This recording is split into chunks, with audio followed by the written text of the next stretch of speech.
right? Debunking 3 pieces of IT internet technology advice.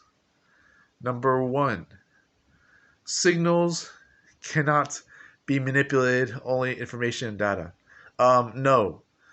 The thing I heard about that on a Kim Possible comment thread, and it was like, it's funny how people get really deep about that stuff, and like Kim Possible and Wallace and Gromit and freaking all their shows. Like people ever thought Philip McGraw? No, not Philip McGraw. That's the Dr. Phil guy, but Feathers McGraw from Wallace and Gromit. They were thinking too hard about him as a character. And it's like, dude, it's a simple claymation movie. What the hell?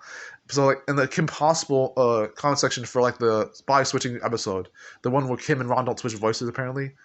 But they were getting really deep in the comment section, and they were talking about how the whole reason that Wade doesn't have to know that wasn't Ron or Kim is because you couldn't manipulate the signal anyways from the communicator.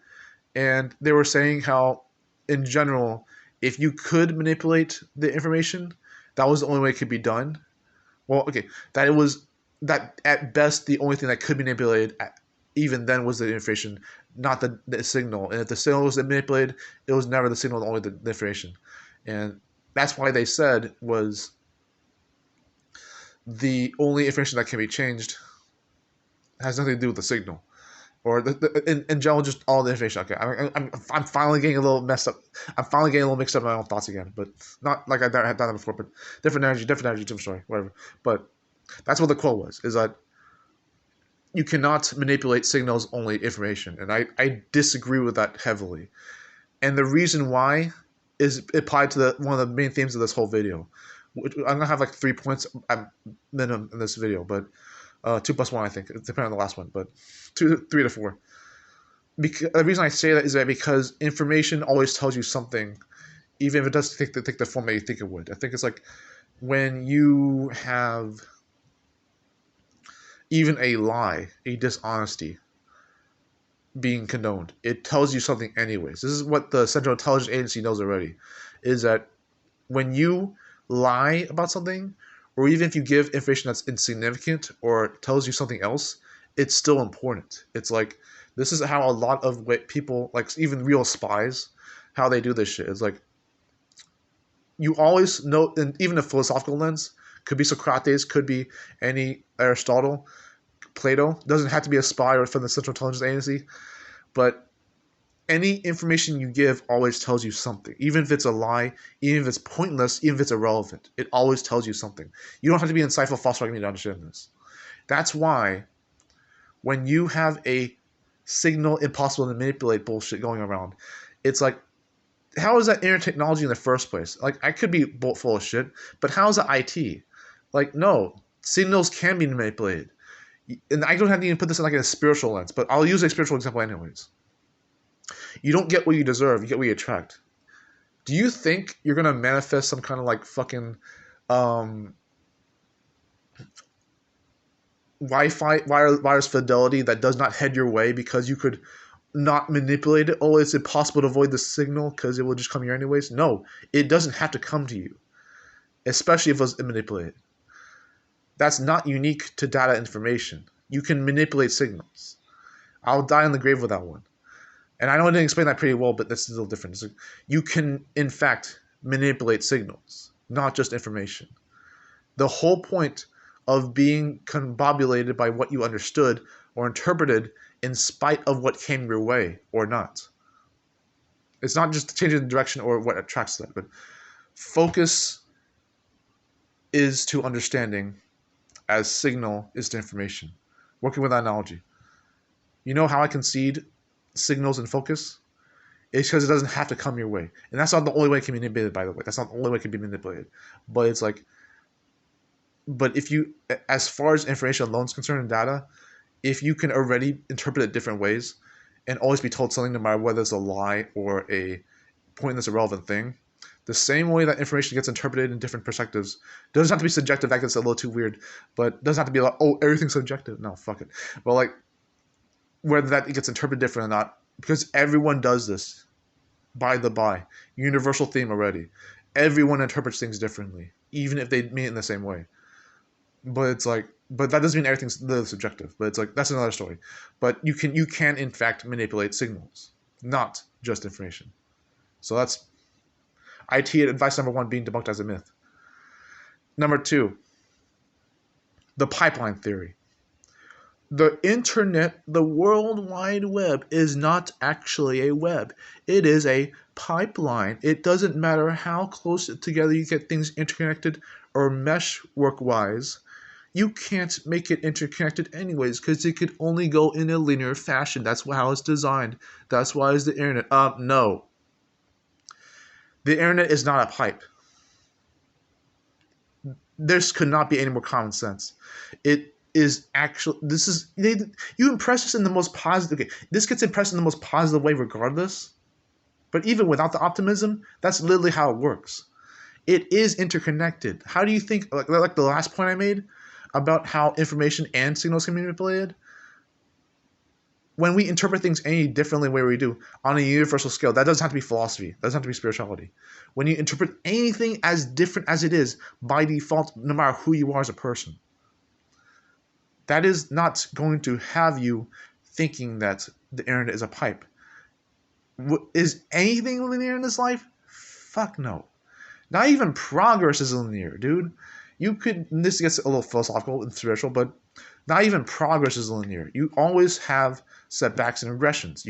They'll lead, two doors can always lead to the same room, and you always have those challenges, predestined or not, which even spiritual, predestined shit and free will come hand in hand. It's not that you don't get either or, like the other things I said on like my other alt channels about how you don't assume shit like determination and free will. This gets very spiritual, not just like fucking IT, but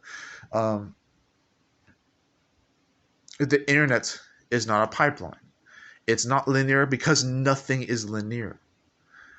It is as interconnected as it literally suggests and even implies. It is that interconnected. Just because it's a meme, just because it's a optimism, does not mean it's unbelievable. For you to assert that it's a pipeline as a given point or an underrated point, you very miss the point. How is the internet a linear pipeline if even things in real life aren't any more quadratic? Like, they could be better. There is also obviously kind of worms with things like in IRL and internet. Like, there's way too many different economies that work with that, not just those two alone. That's a misconception anyways. Different. It's hard for me to explain for myself than anything else I try to say about it. But the internet is not a pipeline.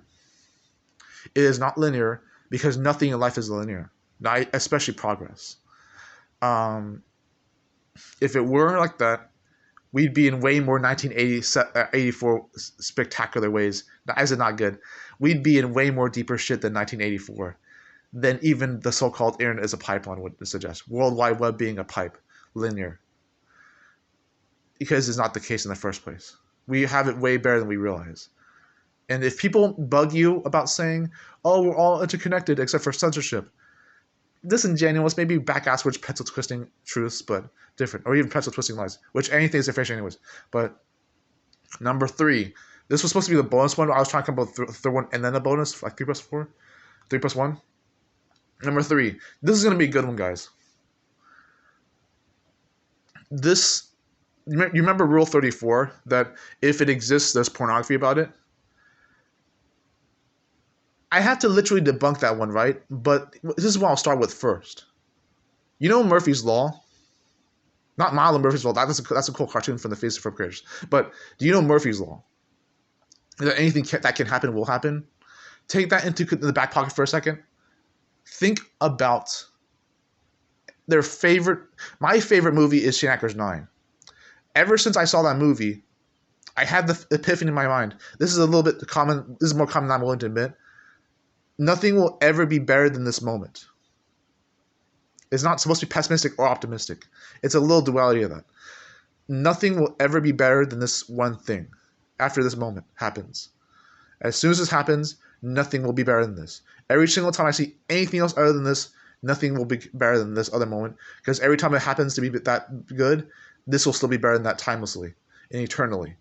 And you think that's going to happen in like romantic relationships, and it's like, yeah. And I'll bring this back to IT in a second, but like why I think is internet technology, but like you think that's going to happen with like a romantic relationship where it's like, oh, if I have an ex-girlfriend, of course I'm going to think about it while I'm with my new girlfriend.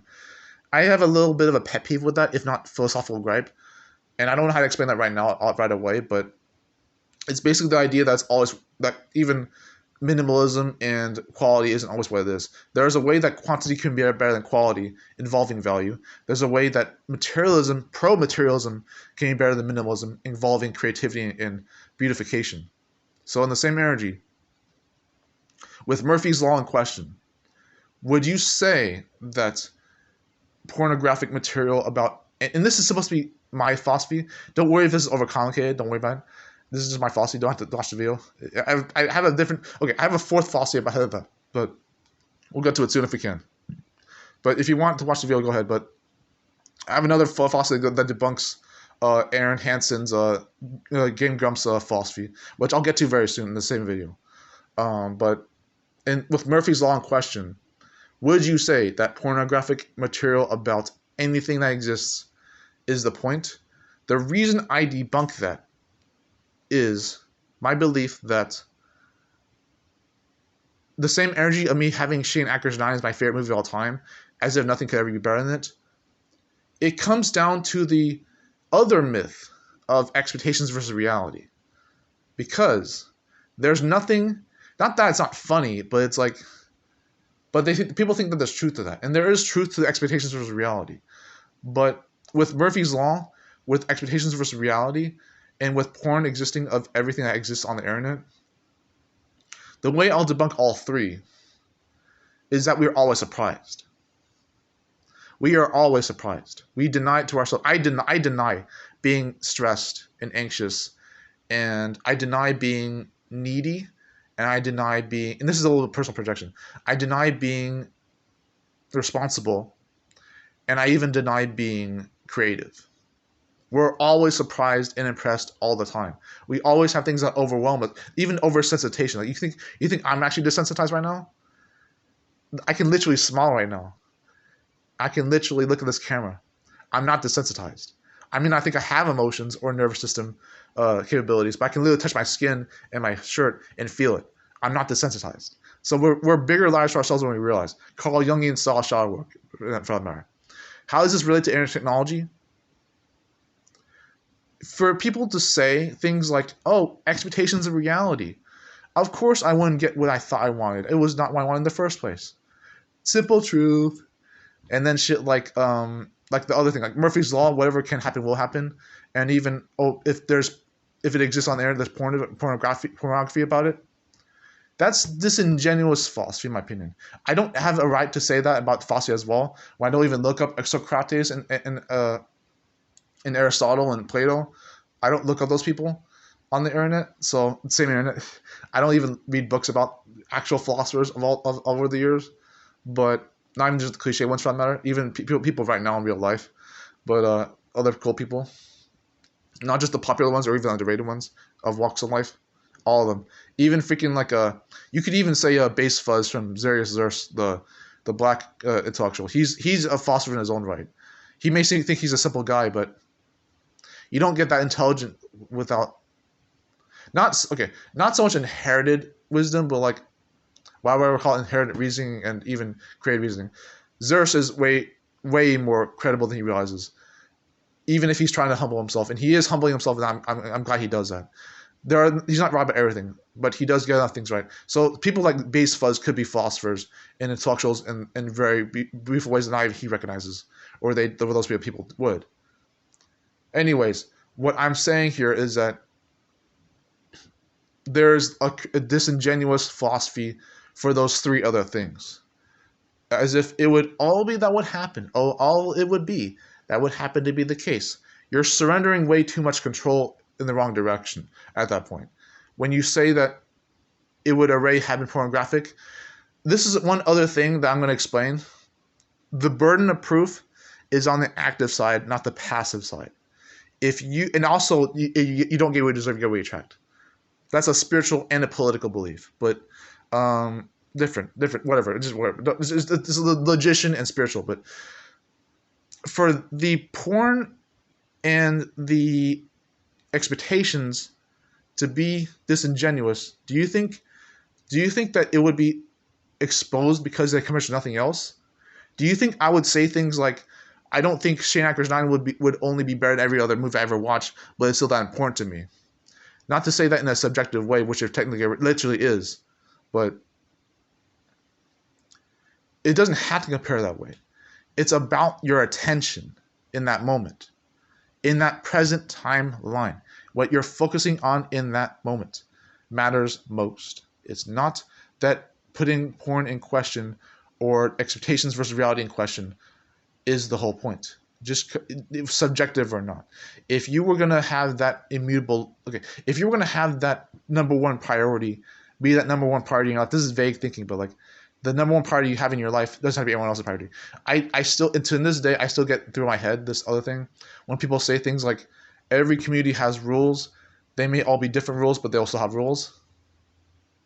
Something about that is turning the wrong gears, but to each their own. But yeah, and I'm not trying to dismiss immutable laws in other ways, even as a philosopher who denies facts, apparently, maybe, or even logic for that matter, or concise thinking. But, and I promise this will come to the end of the video. But this is already 16 minutes, damn. But this is a more relaxed video, I hope. That's why the Rule 34 gets to me. Not because it's not it's funny. It's funny as fuck. And it's a very real thing about life. Is that things had to just go the way they would, Murphy's Law style. And even in unacceptable ways, and even ways we had to accept free will or appropriate, okay? That's with Rule 34, me overthinking that apparently. But for every piece of data of the internet to be adapted in pornographic style,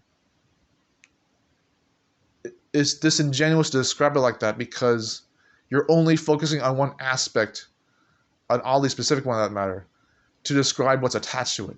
And if I had to pick that apart real quick, that's like saying every single proton only comes with a neutron and electron because they're all part of an atom anyways. Like, no shit, that's all part of an atom. That's the whole point. But pornography is a specific part of adaptation. There's many things that get adapted with any piece of information on the internet.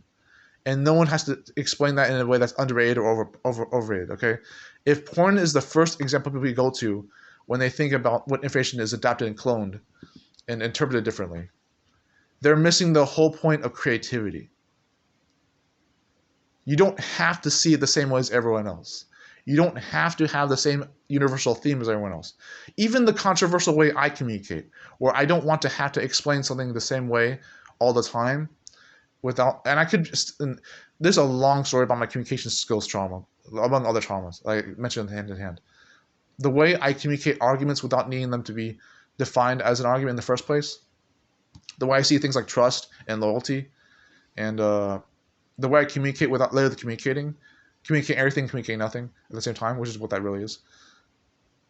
With my communication as an example, really, with me trying to communicate things in a way that's universally not really, kind of revolutionizing and innovating communication, which is not necessary because people still want to be unified in cool ways.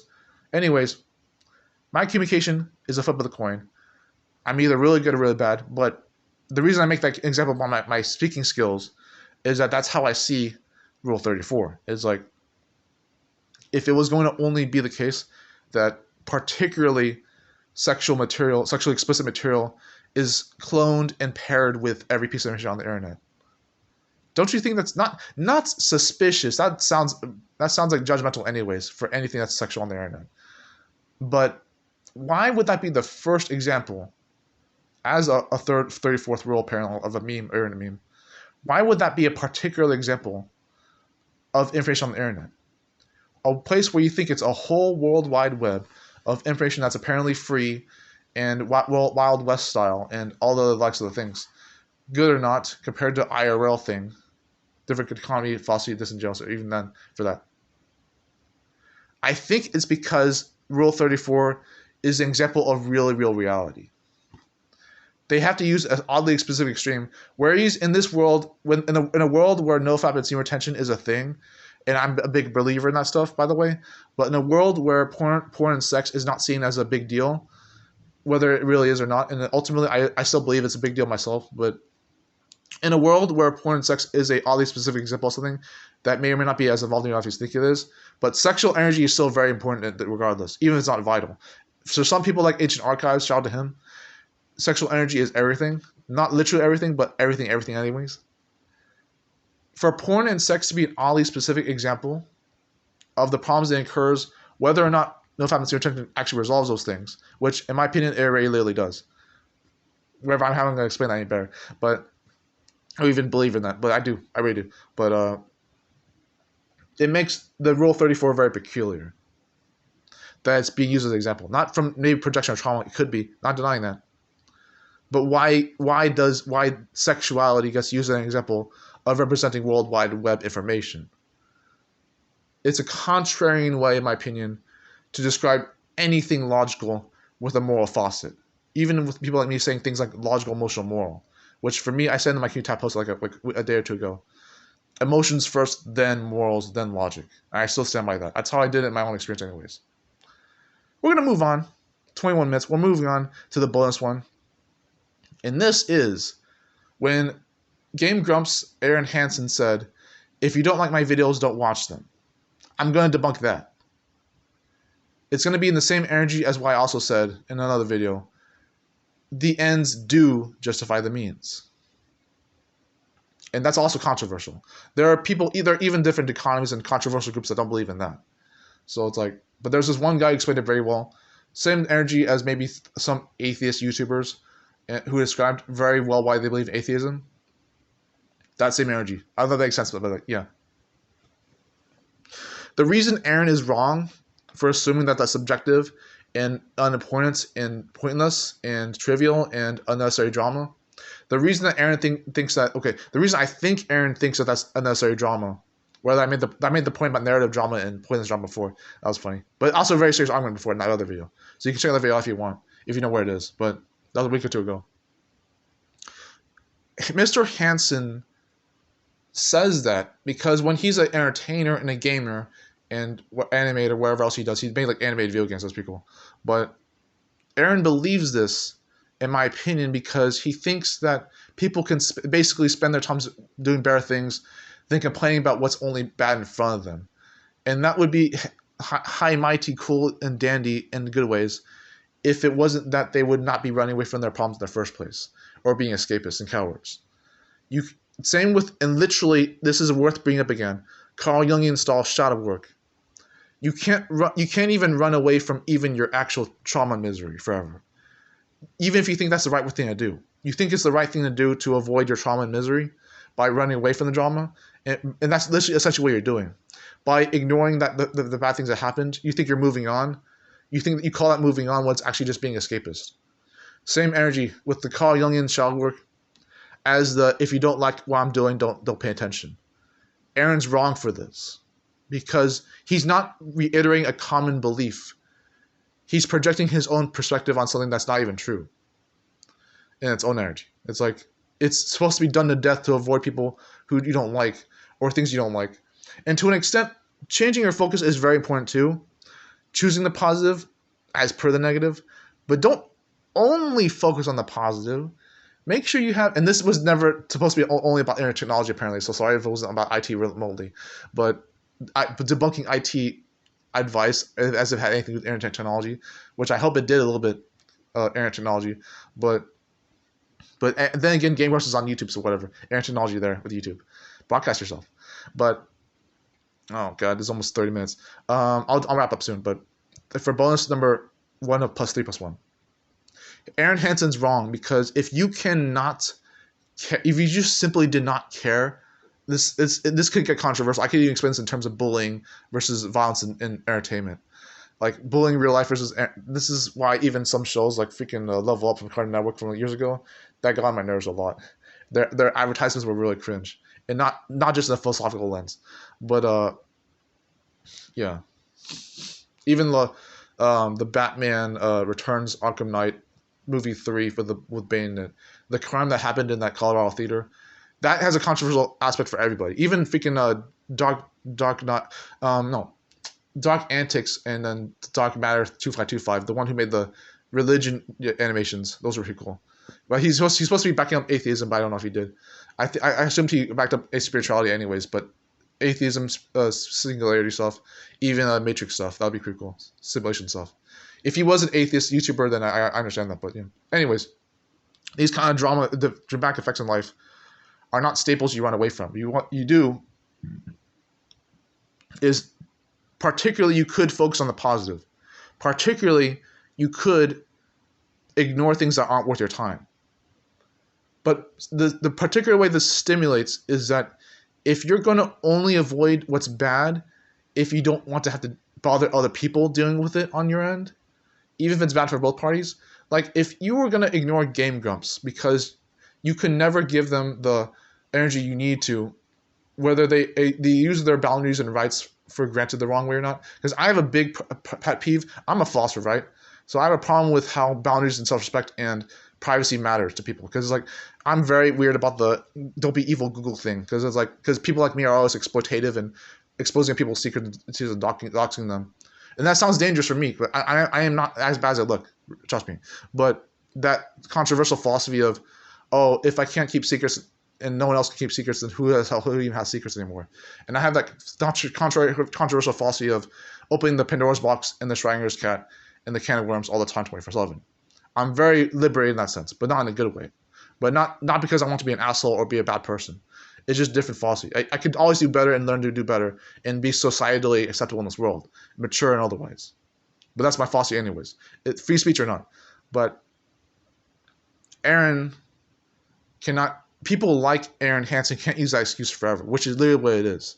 If you only tell people that if they don't like something, don't participate in it, and if you always tell people as well that if it's not right, don't say it. If it's not good, don't do it. Don't say it if it's not nice. If you have nothing nice to say, don't say it at all. Those are disingenuous universal truths, by the way. So they're not even necessarily even true, right? Like you think there's like done to death givens, taken for granted. Newsflash. Phrases I used like that before, but if you only were going to press to somebody that they can only be positive, that's already toxic positivity, whether you like it or not, and or would accept that or not. But if you also, because even negative brainstorming is good too, but this already has nothing to do with fucking air technology anymore. But you would have to admit that even Game Grumps had their own evils. Okay, not gonna go there, but not just the people who had to deal with them, but like different story. I'm gonna cancel it anyways, but like for making this a whole video. But well, I didn't have to go there anyways. I'm sorry, but the part of the shadow work, Carl Jung stuff, where you accept your shadow and shine a light on it, is relevant to this Game Grumps thing because I feel like Game Grumps has never tried that before. Part of them, at least, with Aaron saying shit like that. You think it's a universal thing to tell people to focus on the positive and to not deal with things that drama, unnecessarily doing things that you don't have to do, pointless or not, pointless anyways, pointless 100%. Guaranteed to be my listening skills of guaranteed I'm right about this, you're wrong about that, so don't listen to me for eternity or something. This is projection in my mind anyways. Even the scared way I said that.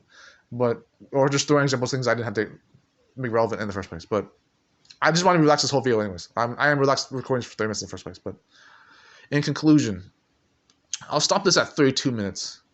Yeah, I'll stop this at 32 minutes. But in conclusion, for someone who's technically was or is the face of Game Grumps, that's not a good quote to live by. Let alone when people make remixes. And I heard that quote one time from a meme from TMT 2012. No, Teenage Mutant Ninja Turtles 2012, and this Donatello was being used as an example of Aaron, which is kind of corny. Aaron is smart, but it's like when you have Donatello representing your base quote when it's not even supposed to be true, not a good energy. People who back you up for that, shame, because you're not accurate. That's running away from your problems. That's not you being positive instead of negative. That's you fucking right. That's you running away from your problems. That's not universal truth. That's just you not understanding how to embrace that shadow. That part of you that is saying, as negative as this is, as unnecessary it is to stay here and cause drama, if I leave now, just because it has nothing to do with me, just because it's irrelevant or irrelative, or has nothing to do with my life, or not personal, or you're not an important part of my life yet, or I can only have 10 friends or 150 friends, and that's it. Just because it has nothing to do with you doesn't mean you should force a positive aspect of what to do with it in particular, whether it's in your life or not, whether it's in your film of influence or not, which is different for spiritual reasons anyways. But whether it has anything to do with you or not, why force that out of your life just because you were going to be negative? That in itself is cowardice. And to think that people will say things like that, if it's not nice, don't say it at all. If it's not right, don't do it. If it's wrong, don't say it. If you don't like what's here, don't deal with it in the first place. And you might think that people like me cause problems in spite of that. Maybe I do. Maybe I am a lost cause or a loser who doesn't know better about shit like that in the first place, who overthinks or overcomplicates it in the process of understanding it, regressing while still doing better. Fine. But what do you think I address with this internet, at this point technically yet, question marks or parentheses for this, what do you think I would address with this video of Murphy's Law, expectations versus reality, and Rule 34 of number 2, behind the pipeline theory of the internet is linear, not quadratic, and then saying things about Game Grumps saying stuff like that, about if you don't like it, don't do anything about it. Then there was one other point I made about this video. It was the signals can't be manipulated, only information, and trying to debunk all of those at the same time, as if I know anything about engineering technology or STEM. Why would an abstract philosopher, cartoonist, claymation animator like me do that kind of thing? End quote. It's because logic is not everything. Logic only leads to what it can, and even in some situations, it's not even as effective. You need logic every once in a while. You need to be that error. But you lead everywhere logic, you'll not only get nowhere sometimes, but you won't get nearly as effective as other ways.